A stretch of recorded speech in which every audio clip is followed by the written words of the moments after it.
Getting into volume 4. Honestly, I have to steal the title from his video because it's the best description, as I call him, the Chad master chess player himself. He is playing 4D chess, this boy, and he breaks K in the most brutal way possible. And honestly, I had to stop partway through reading the light novels and kind of reminisce on my high school experience, because a little bit of a fun fact is that I was bullied in primary school and in high school quite severely. And it wasn't just students, it was teachers as well. The teachers were very complicit. So I really do sympathize with Kay, and I really do feel sorry for the kind of predicament that she's in. And I understand why she tries to do things in the way she does. Throughout volumes 1, 2, and 3, she tries to establish herself as this sort of strong character that she can kind of like stand tall, controls the class, is seen as the queen of the class, and establishes a fake boyfriend, and tries to set up the hierarchy. But the fact remains is that there are internal scars inside of her that make her vulnerable, and this is the volume that does that. And the MC himself, the master player at 4D chess, he just picks away at it, piece by piece by piece by piece, and it is masterfully done. And honestly, I'm very interested to see how anime fans receive this particular scene, which is what people call spread your legs scene.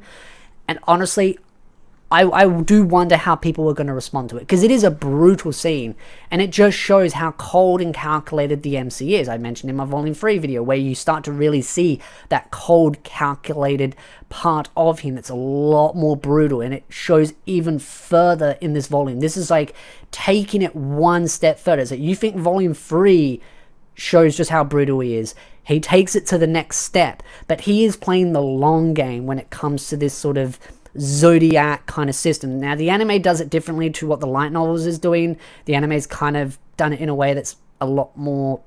They're simplifying. They're trying to simplify it, but I feel like they're confusing people more because they've dumbed it down and they've kind of changed some things. And I just feel like probably watching the other guy's channel video, he explains the whole system. I'm not going to explain it because I will botch it up and it will confuse you more. I don't want to confuse you more. I just want to give my overall thoughts of how everything plays out, because I love this volume. But it's also kind of scary because the MC himself, he knows he can't win this sort of battle. So rather than trying to win this battle, he kind of uses this as an opportunity to strengthen his position in the class, because the class is just in disarray. I mean, look at volume 3. They were constantly arguing and bickering amongst each other over the most dumbest of things possible. And the problem is, he himself does not have much influence. He has, of course, as I call her, the tsundere, and she's helpful to a point, but she's headstrong, she's stubborn, she likes to argue, and she likes to do things her way. So she can be useful, but she's not completely useful. She can be a bit of an annoyance, and again, he needs to find someone that he can manipulate that has a strong footing in that classroom, and Kay is one of those. Kay herself is the queen of that classroom, and even with the fake relationship, he can use her influence to control the girls to the best of his ability. Because if something goes wrong, I mean, let's use a hypothetical. If he had already had control of Kay during volume 3, he could have just explained to Kay in private, hey, no one actually stole your underwear, it was clearly her, the spy. And he could have explained it and kept the class in line and kept them working together so they wouldn't be annoying and wasting time and energy. Now, would have he done that exact way?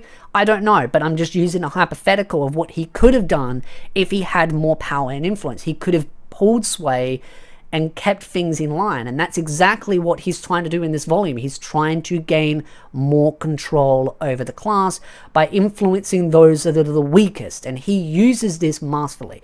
He pokes and he prods and he sets things up in motion. He deliberately gets these other girls from the other class to bully her and allows it to get further and further and further to the point where she does break down. She's still very headstrong, but she does very much break down to the point where he is able to now mold her to his use. As he said in volume 3, he doesn't see anyone as an ally. He sees them as nothing more than tools that he can use to his advantage.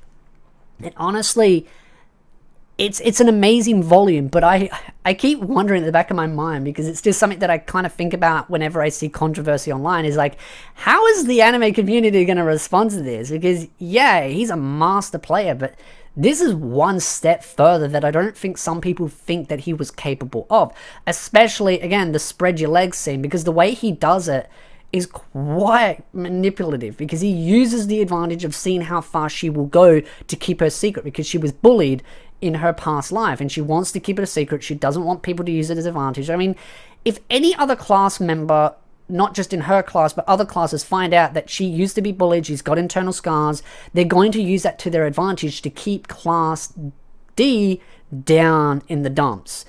And that's what they'll do. They'll keep that class divided and broken and shattered so that they can never, ever, ever oppose the other classrooms. And I mean, especially Mr. Grumpy, after he did all what he did in Volume 3 and ended up getting 0 points because he ended up guessing wrong from Class D, Class C, he's going to want revenge. So if he could find out something about her, well, yeah, he's going to use it to his advantage. So this is why she needs to keep it a secret. This is why he himself, the master 4D chess player MC, needs to try and get some influence, pull some strings in the shadows. And also he's got to deal with the teacher as well that's threatening to expel him, as long as he kind of plays along to her little game. So he's got to pacify her. So this works really well. Even though overall he loses the battle, he gains a massive advantage. It's kind of like taking one piece of territory, but at the end of the day, he solidifies the territory that matters more to him, which is the class that he is in. He's making sure that he can keep them all in line. So he's got now basically 3 strings that he can pull. He can pull the tsundere, he can pull the male class leader, who honestly feels like an emotional wreck a lot of the times, and a lot of that also has to do with his backstory. And one thing I've noticed in this particular volume, and I know the anime is going to do this, the anime is going to skip heaps of stuff. So if you are an anime only and you really want to know what is skipped, either watch the other channel that I mentioned or read the light novels. I would recommend reading the light novels and then watching my content and his content, because it's just, I don't know, I'm plugging, okay? Let me plug. But I do feel like to get the best experience, you're going to need to go to the light novels, because there is so much subtle detail that is missed in the light novels. And it's not just subtle details, but there's some massive character building as well. There's entire whole scenes that have been scrapped already. And I can't imagine how much more they're going to scrap, because if you don't know, that Season 2 and Season 3 is going to cover the entire Year 1 of the light novels, which is a lot of material. Now, I assume they're probably going to cut a couple of volumes. They're going to skip over a couple of volumes, but they're still going to have to skip some stuff in each of the volumes as well. So I don't want to imagine just how much they're going to skip, and how much character building and world building and just politics building that they're going to skip. So I would recommend reading the light novels. I know I'm harping on, but to get the best experience, if you've got the time, do that. If you don't have the time and you still want to consume the content, go to the manga if you have to, but I do feel like you always get the best experience from the light novels. Just do it at your own pace. You don't have to read it all in one big go. Take your time. That's what I'm doing. I can't get through all the light novels in one big go, because I'm also doing Dharmachi and Overlord content, and I also want to do some jobless reincarnation stuff. So I'm doing all of this at my own pace. So I'd love to know your thoughts in the comment section down below.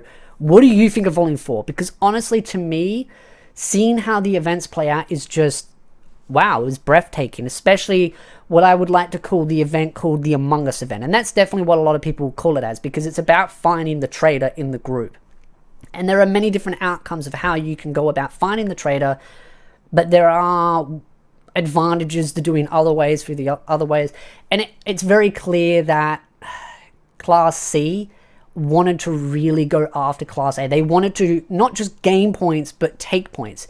And that's the thing. It's not just about the personal points, because you get like 500,000 personal points if you get certain objectives, except the trader can get up to like 1,000,000 points, which is a lot of points, might I add. It's insane numbers. But the real thing that you want to go after is trying to gain class points, because the class points are very beneficial. But it's not just about gaining class points, it's about taking class points. And that's where the real advantage is, because you're taking the opposition back one step and you're gaining a step. So you're bridging it by two steps. One step forward, one step back for them. And that to me is very important, and I think that's what particularly certain classes were going after, was trying to hinder other classes while also gaining a leg up. The personal points are useful, but they're not the be-all end-all. And I think that's really important, because you've also got to add into the fact that Class A is not actually unified either, so there's a lot of internal politics going on with Class A, and so there's going to be some big shifts. So if Class... Again, I keep getting the classes mixed up in my head, but if Class C can knock Class A down a peg or two, it's going to create a lot of instability, which is going to give certain class members in Class A more of a influence over the class, and there's certain classes... There's a lot of internal politics going on in Class A, but there's also a lot of rubbish going on in Class D as well, which is why our MC himself, the 4D chess player, that's what I just love calling him now, he's solidifying his power and he's getting all the string space, but he wants to stay in the shadows. He doesn't want people to realize just how smart he is, because he needs to stay in the shadows, otherwise people will try to come after him, which gives him an advantage. Stay in the shadows because he's not the target.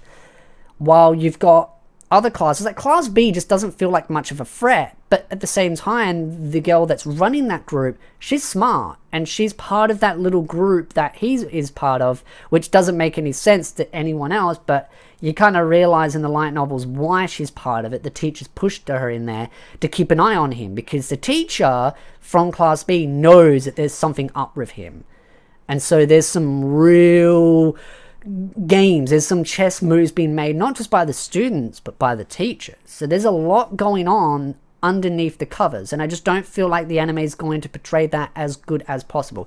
Again, I'm still enjoying the anime, don't get me wrong, but at the same time, I always understand that when it comes to anime versus light novel, there's always going to be things missing, and with what they're trying to accomplish in Season 2 and Season 3, it's going to be one of those where it's like, you'll get like a taste. It'll be like a trial version of the light novels with the anime, and then if you really do like the story and you love some of the real powerful mind games going on, then I'm like, go to light novels, get the full experience, get the good stuff, but just go at your own pace, don't feel rushed. So again, I'd love to know your thoughts in the comment section down below. Looking forward to getting into volume 5, and I'll probably squiz over 4.5 as well just to see what's in there, but I'm very much looking forward to volume 5 and future onwards. So again, I'd love to know your thoughts, but if you like this video, hit the like button, subscribe for more anime content, and I'll see you beautiful nerds in the next video.